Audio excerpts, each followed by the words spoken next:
Item ಯಾವುದೇ ಇರಲಿ try ಮಾಡಿ ಆಚಿ ಚಿಕನ್ ಮಸಾಲಾ. ಆಚಿ ಚಿಕನ್ ಮಸಾಲಾ. ಸಮೀವುಲ್ಲಾ ಸರ್ ಈಗ ಆಗ್ಬೇಕಾಗಿರೋದು ಒಂದು ಸರ್ ಈಗ ಆಗ್ಬೇಕಾಗಿರೋದು ಪಾರದರ್ಶಕ ಭೂಸ್ವಾಧೀನ ಪ್ರಕ್ರಿಯೆ, ನ್ಯಾಯಸಮ್ಮತವಾಗಿ ಅವರಿಗೆ ಸಿಗಬೇಕಾಗಿರುವಂಥ ಪರಿಹಾರ ಮತ್ತು ಪುನರ್ವಸತಿ ಮೂಲಸೌಕರ್ಯ ಮತ್ತು ಎಲ್ಲದಕ್ಕಿಂತ ಹೆಚ್ಚು ಆ ರೈತರಿಗೆ ಇಷ್ಟ ಇದೆಯಾ, ಅವ್ರು ಕೊಡೋಕ್ಕೆ ಬಯಸ್ತಾ ಇಲ್ವಾ? ಸರ್ ನೀವು ಎಲ್ಲರನ್ನ ಎದುರಾಕ್ಕೊಂಡು ಏನೋ ಸಾಧನೆ ಮಾಡೋಕ್ಕಾಗಲ್ಲ ಸರ್, ಆಗಲ್ಲ. ನೀವು ಒಳ್ಳೆಯ ನಾಯಕನಾಗಬೇಕಂದ್ರೆ ಆರಂಭದಲ್ಲೇ ನೀವು ವಿರೋಧದೊಂದಿಗೆ ಗುದ್ದಾಡಿ ಹೋಗೋದಲ್ಲ ಸರ್. ಒಬ್ಬ ನಾಯಕನ ಲಕ್ಷಣ ಒಂದು ತಾಯಿ ಹೃದಯ ಇರಬೇಕು ಸರ್. ಒಂದು ತಾಯಿ ನೀನು ಮಾಡು, ನೀನು ಏನಂದ್ರೂ ಪರವಾಗಿಲ್ಲ, ನಾನು ಹಂಗೆ ಹರಿದ್ರೂ ಪರವಾಗಿಲ್ಲ, ನಂಗೆ ಹೊಡೆದ್ರೂ ಪರವಾಗಿಲ್ಲ, ನಾನು ಮಾಡ್ತೀನಿ ಅಂತಂದರೆ ಅದೇನು attitude sir to begin with? ಈಗ ತುಂಬಾ ಚೆನ್ನಾಗಿ ಹೇಳಿದ್ರಿ ನೀವು. ಒಂದು ಜಾಸ್ತಿ ಪ್ರಾಜೆಕ್ಟ್ ಆಗ್ತಿರೋದು ಈಗ ಏನಾಗಿದೆ, ಕೆಂಪೈನ್ ಪಾಳ್ಯನ ಏನೋ ಅಲ್ಲಿ ಇಡೀ ಒಂದು ಪಾಲು ಹಳ್ಳಿ ಭೂಸ್ವಾಧೀನದ ಪರವಾಗಿದೆ. ಅಲ್ಲಿ ಆ ಹಳ್ಳಿಯ ಒಂದು 200 ಜನ ರೈತರು ಒಪ್ಕೊಂಡಿದ್ದಾರೆ ಅಂತ ತಿಳ್ಕೊಂಡಿದ್ದೀನಿ, ನನಗೆ ಬಂದಿರೋ ಮಾಹಿತಿ. ಅವ್ರು ಅಲ್ಲಿ ಎಲ್ಲಿ ಒಪ್ಪಿದಾರೋ ಅಲ್ಲಿಂದ ಅವರು ಪ್ರೋಸೆಸ್ ಅನ್ನ ಶುರು ಮಾಡಿದ್ದಾರೆ. ಅಲ್ಲಿ ಪ್ರೋಸೆಸ್ ಶುರು ಮಾಡೋದ್ರ ಉದ್ದೇಶ ಏನು ಅಂದ್ರೆ ಅವರಿಂದ ಅಪ್ಲಿಕೇಶನ್ ತಗೊಳ್ಳೋದು, ಅಲ್ಲಿ ಹಣನ ಪರಿಹಾರ ನಾವು ಕೊಡೋದು. ಅಂದ್ರೆ ನಾವು ಪ್ರೋಸೆಸ್ ಶುರು ಮಾಡಿದೀವಿ, ರೈತರು ಸಪೋರ್ಟ್ ಮಾಡ್ತಿದ್ದಾರೆ, ಬಂದು ಚೆಕ್ ಅನ್ನ ತಗೊಂಡು ಹೋಗ್ತಿದ್ದಾರೆ ಅನ್ನುವ ಒಂದು ಸಿಗ್ನಲ್ ಅನ್ನ, ಪರಿಹಾರನ ತಗೊಂಡು ಹೋಗ್ತಾರೆ ಅನ್ನೋ ಸಿಗ್ನಲ್ ಅನ್ನ ತೋರ್ಸೋದಕ್ಕೆ 754 ಜನರ ರೈತರ ಭೂಮಿಯನ್ನ ಸ್ವಾಧೀನಕ್ಕೆ ನೋಟಿಫಿಕೇಶನ್ ತಂದಿದ್ದಾರೆ. ಒಂದು 200-250 ಜನ ಒಪ್ಪಿದ್ದಾರೆ. ಕೆಂಪೈನ್ ಪಾಳ್ಯ ಅಲ್ಲಿ ಏನೋ ಸ್ವಲ್ಪ ಬೆಳೆ ಗಿಳೆದೇನೋ ಸಮಸ್ಯೆ ಇದೆ, ನಮಗೆ ಭೂಮಿ ಕೊಟ್ಬಿಡ್ತೀವಿ ಅಂತ ಒಪ್ಪಿದಾರಂತೆ. ಇಲ್ಲಿ ಇವ್ರು ಹೇಳ್ತಿರೋದೇನು ಅಂತಂದ್ರೆ 2 ಕೋಟಿ, 1 ಎಕರೆಗೆ 2.25 ಕೋಟಿ, 2.25 ಕೋಟಿ ಆಯ್ತು. 2.25 ಕೋಟಿ ಒಳ್ಳೆ ಪ್ರೈಸ್ ಅಂತ ಇಟ್ಕೊಳ್ಳೋಣ. ಪ್ರದೀಪ್ ಅವ್ರು ಹೇಳ್ದಂಗೆ ಈಗ ತೆನ್ನಿಗೆ ಹಾಕಿ ದುಡ್ಡು ಲೆಕ್ಕ ಹಾಕಿದ್ರೆ ಇದೇನೇನೋ ಅಲ್ಲ. ಇರ್ಲಿ, 2.25 ಕೋಟಿ ಸರಿ, 2.25 ಕೋಟಿ ಎಷ್ಟು ಸಿಗುತ್ತೆ ನಿಮಗೆ? ಅಲ್ಲಿ 20 ಗುಂಟೆ, 25 ಗುಂಟೆ, 10 ಗುಂಟೆ ನಾ ಕಸು ಕಟ್ಕೊಂಡು ಮೇವು ಕಟ್ಕೊಂಡು ಅಂತ ಅವರು 1000 ಜನ ಇದ್ದಾರೆ. ನೀವು 2 ಕೋಟಿ 2.25 ಕೋಟಿ ಕೊಟ್ಲು 2.25 ಕೋಟಿ ಕಂಟಿನ್ಯೂ ಮಾಡಿ ಸರ್. ಹೌದು 80% ಅವರೇ ಇದ್ದಾರೆ. ರೂಪಾಯಿ ಕೊಟ್ಟರು ನಿಮಗೆ ಎಷ್ಟು ಸಿಗುತ್ತೆ ಗೊತ್ತಾ? 20 ಲಕ್ಷ, 25 ಲಕ್ಷ, ಅಥವಾ 1 ಎಕರೆಗೆ 2 ಕೋಟಿ 3 ಕೋಟಿ ಸಿಕ್ತು ಅಂತ ತಿಳ್ಕೊಳ್ಳಿ. ನಮ್ಮ ಮಕ್ಳಿಗೆ ಓದಿಸ್ತೀವಿ ಅಂತ ಬೆಂಗಳೂರಿಗೆ ಬಂದ ಹತ್ರ ಮನೆ ಮಟ್ಟೆ ಕೂಲಿ ಬಾಲಿ ಮಾಡ್ಕೊಂಡು ಬೆಂಗಳೂರು ಬದುಕ್ತೀವಿ ಅಂತ ತಿಳ್ಕೊಳ್ಳಿ.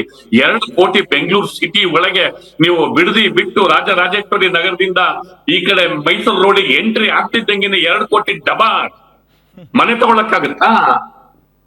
ಇಲ್ಲ ಸರ್. ದೇವನಹಳ್ಳಿ ಏರ್ಪೋರ್ಟ್ಗೆ ಭೂಮಿ ಕೊಟ್ಟವ್ರ ಬದುಕು ಹೆಂಗಿದೆ ಅಂತ ಒಂದ್ಸರಿ ಒಂದ್ ರೌಂಡ್ ಹಾಕಿ ಬಂದ್ರೆ ಈಸಿಯಾಗಿ ಗೊತ್ತಾಗುತ್ತೆ ಸರ್.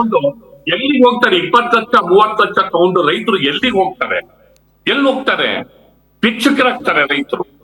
ಸರ್ ಅಭಿವೃದ್ಧಿ ಬೇಕಾದ್ರೆ ರೈತರ ಜೀವನದ ಮೇಲೆ ಚಪ್ಪಡಿ ಕಲ್ಲಿ ಎಳೆದು ಅಭಿವೃದ್ಧಿ ಬೇಕಾಗಿರ್ಲಿಲ್ಲ. ನಾನು ಒಂದ್ ಪಾಯಿಂಟ್ ಈಗ ನಮ್ಮ ಸ್ಪೋಕ್ಸ್ ಪರ್ಸನ್ ಮಾತಾಡ್ತಿದ್ದಾರೆ, ಅವ್ರು ಗೌರ್ಮೆಂಟ್ ಡಿಪೆಂಡ್ ಮಾಡ್ತಿದ್ದಾರೆ. ನಾನು ಹೊಸದಾಗಿ ಅಧ್ಯಕ್ಷರು ಬಂದಿದ್ದಾರೆ, ಹೊಸದಾಗಿ ಸಿಎಂ ಹೆಂಗ್ ಬಂದಿದ್ದಾರೋ ಹೊಸದಾಗಿ ಅಧ್ಯಕ್ಷರು ಬಂದಿದ್ದಾರೆ, ಹರಿಪ್ರಸಾದ್ ಅವರು ಬಂದಿದ್ದಾರೆ. ಇದು ಪಕ್ಷದ ಸ್ಟ್ಯಾಂಡ್ ಕ್ಲಾರಿಫೈ ಮಾಡಬೇಕು. ಹರಿಪ್ರಸಾದ್ ಅವರು ಸ್ಪೋಕ್ಸ್ ಮ್ಯಾನ್, ಹರಿಪ್ರಸಾದ್ ಅವರ ಒಪಿನಿಯನ್ ಏನು ಅನ್ನೋದನ್ನ ನಮ್ ಸ್ಪೋಕ್ಸ್ ಪರ್ಸನ್ ಕ್ಲಾರಿಫೈ ಮಾಡಬೇಕು. ಗೌರ್ಮೆಂಟ್ ಡಿಪೆಂಡ್ ಮಾಡ್ತಿದ್ದಾರೆ ಸರಿ, ಹೊಸ ಅಧ್ಯಕ್ಷರು ಈ ಯೋಜನೆಯ ಪರವಾಗಿದಾರಾ, ಈ ಯೋಜನೆ ಬಗ್ಗೆ ಹೊಸ ಅಧ್ಯಕ್ಷರು ಏನಂತಾರೆ, ಅದು ಹೈಕಮಾಂಡ್ಗೆ ಏನಾದ್ರು ರಿಪೋರ್ಟ್ ಕೊಡ್ತಿದಾರಾ, ಈ ಯೋಜನೆಯಿಂದ ಪಕ್ಷಕ್ಕೆ ಅನುಕೂಲ ಆಗುತ್ತಾ, ನೀವು ಕ್ಲಾರಿಫೈ ಮಾಡಿ. ಸರ್ ಈಗ ನಾನೊಂದು ಮಾತು ಹೇಳ್ತೀನಿ ಸರ್, ಇದು ಇರ್ರೆಲೆವೆಂಟ್ ಆಗಬಹುದು. ನಾನು ಹೇಳಿದ್ನಲ್ಲ ಸರ್, ನಾನು ಕಾಡಲ್ಲಿ ಹುಟ್ಟು ಬೆಳೆದವಳು ಅಂತ. ನನ್ನ ಬಾಲ್ಕನಿಯಲ್ಲಿ ಸರ್ ಭಾಳಷ್ಟು ಹೂವಿನ ಗಿಡ ಹಾಕಿದೀನಿ ರೀ ಸರ್. ಒಂದು ದಾಸವಾಳದ ಗಿಡ ಇದೆ ಸರ್, ಭಾಳ ಮಗ್ಗು ಬೀಳುತ್ತಾ, ಆದ್ರೆ ಇಣಿಚಿ ಏನಂತೀರಿ, ಅಳಿಲು ಇಣಿಚಿ ಬಂದು ಮೊಗ್ಗೆಲ್ಲ ತಿಂದು ಹೋಗುತ್ತೆ ಸರ್. ಒಂದಿನಕ್ಕೂ ದಾಸವಾಳ ಹೂ ಬಿಟ್ಟಿದ್ ನೋಡಿಲ್ಲ. ಎಷ್ಟು ಮನಸ್ಸಿಗೆ ಬೇಜಾರಾಗುತ್ತೆ ಅಂತ, ಮನಸ್ಸಿಗೆ ಬೇಜಾರಾಗುತ್ತೆ ಅಂದ್ರೆ ಅಯ್ಯೋ ಒಂದು ಹೂ ಬಿಡಾಕ್ ಬಿಟ್ಟಿಲ್ಲ ಅಂತ. ಇಷ್ಟು ಎಕರೆ ಹೊಲನ ತಂದೆ ಮುತ್ತಾತರಿಂದ ಪಡ್ಕೊಂಡು ಬಂದಿರೋದು, ಪ್ರತಿದಿನ ಜೀವನ ಮಾಡೋದಕ್ಕೆ ಇರುವಂತಹ ಭೂಮಿನ ಬಿಟ್ಕೊಡ್ರಿ ಅಂದ್ರ ಎಷ್ಟು ಹೊಟ್ಟೆ ಉರಿಬಾರ್ದ್ರಿ ಸರ್ ರೈತರಿಗೆ. ಎಷ್ಟು ಹೊಟ್ಟೆ ಉರಿಬಾರ್ದು. ಅಭಿವೃದ್ಧಿ ಬೇಕು, ನಾನು ಬೇಡ ಅಂತ ಅಂದಿಲ್ಲ. ಆದರೆ ರೈತರ ಬದುಕಿನ ಮೇಲೆ ಅವ್ರು ಹೊಟ್ಟೆ ಹೊಡೆದು ಅಭಿವೃದ್ಧಿ ಮಾಡ್ಬೇಕಂದ್ರೆ ಅಂತ ಅಭಿವೃದ್ಧಿ ಬಗ್ಗೆ ಮತ್ತೊಂದ್ಸರಿ ಯೋಚನೆ ಮಾಡ್ಬೇಕು ಸರ್. ವೀಕ್ಷಕರಿಗೆ ಒಂದೇ ಒಂದು ಅನುಕೂಲ ಅಲ್ಲ, ಅವ್ರಿಗೆ ಅವಕಾಶ ಕೊಡ್ಬೇಕು. ರೈತರ ವಿಚಾರ ಮಾತಾಡ್ದಿದ್ರೆ ಮಾತಾಡ್ರಿ. ಕುಮಾರಸ್ವಾಮಿ ಯಡಿಯೂರಪ್ಪನ ಮಾತಾಡ್ತೀನಿ ಅಂದ್ರೆ ನಾ ಮಾತಾಡಕ್ ಬಿಡಲ್ಲ. ರೈತರದ್ದು ವಿಚಾರ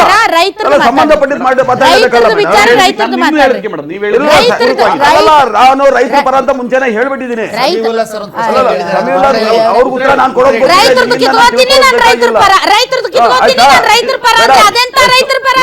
ಹೇಳಿ ಒಂದ್ ನಿಮಿಷ ಕೇಳಿ ಮೇಡಮ್, ತುಂಬಾ ಚೆನ್ನಾಗಿ ಮಾತಾಡ್ತೀರಿ ಅಂತ, ನೀವು ತುಂಬಾ ಚೆನ್ನಾಗಿ ಮಾತಾಡ್ತೀರಿ ಗೊತ್ತು. ಇಷ್ಟೊತ್ತು ಅವ್ರು ಮಾತಾಡೋವರೆಗೆ ಮಾತಾಡೋರ್ಗೆ ಎಷ್ಟು ನಿಮಿಷ ಕೊಟ್ಟರು ಏನಾದ್ರು ಅಬ್ಜೆಕ್ಷನ್ ಮಾಡಿದ್ರಾ? ನಿಮ್ಗೆ ಯಾಕೆ ನಮ್ಮ ಮೇಲೆ ಅಬ್ಜೆಕ್ಷನ್? ಈಗ ನಾನು ಪ್ರಾಜೆಕ್ಟ್ ಬಗ್ಗೆ ಮಾತಾಡ್ತೀನಿ, ರೈತರ ಪರಾನು ಬರುತ್ತೆ, ಬೇರೆಯವ್ರು ಮಾಡಿರೋ ತಪ್ಪಿನ ಪರಾನು ಬರುತ್ತೆ, ಬೇರೆಯವ್ರು ಮಾಡಿರೋ ತಪ್ಪಿನ ಪರಾನು ಬರುತ್ತೆ. ಏನ್ ರೈತರು ಹೇಳಿದ್ರು ಇದು ಈ ಯೋಜನೆ ರೈತ ವಿರೋಧಿ ಯೋಜನೆ ಅಂತ. ರೈತ ವಿರೋಧಿ ಯೋಜನೆ ಆಗಿದ್ರೆ ಇನ್ನೂ ಕಾಲ ಮಿಂಚಿಲ್ಲ, ಕುಂತು ಮಾತಾಡ್ತಾರೆ. ಎಷ್ಟೋ ಕಡೆ ನಾವು ಕೈ ಬಿಟ್ಟಿರುವಂತ ಉದಾಹರಣೆಗಳು ಇವೆ. ಆದ್ರೂ ಆದರೆ ಇವತ್ತು ನೀವು ರೈತರ ಬಗ್ಗೆ ಮೊಸಳೆ ಕಣ್ಣೀರು ಸುರಿಸುವಂತಹ ಪಕ್ಷ ಯಾರ ಹಿಂದಿನ ಪಕ್ಷದವರು ನಿಮ್ಮ ಸರ್ಕಾರ ಇದ್ದಾಗ ಇದೇ ಯೋಜನೆಗೆ 95 ಲಕ್ಷ ರೂಪಾಯಿ ಯಾಕೆ ಫಿಕ್ಸ್ ಮಾಡಿದ್ರೆ ಯೋಜನೆ ಕೈ ಬಿಡ್ಬೇಕಾಗಿತ್ತಲ್ಲ. ನೀವು ಮಾಡಿದ್ದು 95 ಲಕ್ಷ ರೂಪಾಯಿ, ನಾವು ಕೊಟ್ಟಿರೋದು 2 ಕೋಟಿ 14 ಕೋಟಿ, ನೀವು ಕೊಟ್ಟಿದ್ದು 40% ಅಭಿವೃದ್ಧಿ ಪಡಿಸಿದ ನಿವೇಶನ, ನಾವು ಕೊಡ್ತಾ ಇರೋದು 50% ಅಭಿವೃದ್ಧಿ ಪಡಿಸಿದ ನಿವೇಶನ. ರೈತರನ್ನ ಪಾಲುದಾರರು ಮಾಡ್ಕೊಳ್ತಾ ಇದ್ದೀವಿ.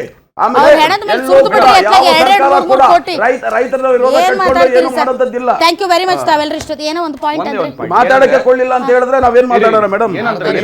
ಈ ಲ್ಯಾಂಡ್ ನೀವು ಹೇಳಿದ್ರಿ 80% ಕನ್ಸೆಂಟ್ ಇಲ್ಲ, ಇದು ಸರಿ ಇಲ್ಲ. ಅದು ಲ್ಯಾಂಡ್ ಕರ್ನಾಟಕ ಅವ್ರು ಹೇಳ್ತಾರೆ 80% ಕನ್ಸೆಂಟ್ ಇದೆ ಅಂತ. ಥ್ಯಾಂಕ್ ಯು ವೆರಿ ಮಚ್ ತಾವೆಲ್ಲರೂ ಇಷ್ಟೊತ್ತು ಕಾರ್ಯಕ್ರಮದಲ್ಲಿ ಭಾಗವಹಿಸಿದ್ರೆ. ಒಂದಂತೂ ಸತ್ಯ, ಇಲ್ಲಿ ಸರ್ ದಯವಿಟ್ಟು ಟೂ ಮಚ್ ಮಾತಾಡಬೇಡಿ. ಒಂದ್ ನಿಮಿಷ, ನೀವು ಇಲ್ಲಿ ಯಡಿಯೂರಪ್ಪನವ್ರ ಬಗ್ಗೆ ಮಾತಾಡಕ್ಕೆ, ಕುಮಾರಸ್ವಾಮಿ ಅವ್ರ ಬಗ್ಗೆ ಮಾತಾಡಕ್ ಬಂದಿಲ್ಲ.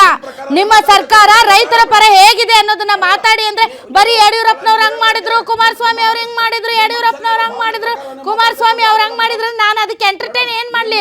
ಅದರಿಂದ ರೈತರಿಗೆ ಏನ್ ಸಿಗುತ್ತೆ? ಆಯ್ತು, ಮುಗೀತು ಸರ್, ಇನ್ನು ಮಾತಾಡಂಗಿಲ್ಲ, ಸ್ಟಾಪ್. ಓಕೆ, ನೋಡಿದ್ರಲ್ಲ ವೀಕ್ಷಕರೇ, ಈಗ ಬೇಕಾಗಿರುವುದು ರೈತರ ಮನವೊಲಿಸೋದು, ಆ ಹೋರಾಟದ ಕಿಚ್ಚನ್ನ ಕಡಿಮೆ ಮಾಡೋದು. ಬಲವಂತದಿಂದ ಒತ್ತಡದಿಂದ ಮಾಡ್ತೀವಿ ಅಂದ್ರೆ ಅದು ಸಾಧ್ಯ ಇಲ್ಲ. ಅವ್ರು ಕನ್ವಿನ್ಸ್ ಮಾಡ್ತೀವಿ ಅಂತಂದರೆ ಕಾಲ ಮಿಂಚಿ ಹೋಗಿದೆ. ಈ ಸಂದರ್ಭದಲ್ಲಿ ಪಕ್ಷ ಏನು ತೀರ್ಮಾನ ತಗೊಳುತ್ತೆ ಅನ್ನುವಂಥ ಕ್ಯೂರಿಯಾಸಿಟಿ ಈ ರಾಜ್ಯದ ಜನತೆಗೂ ಇದೆ.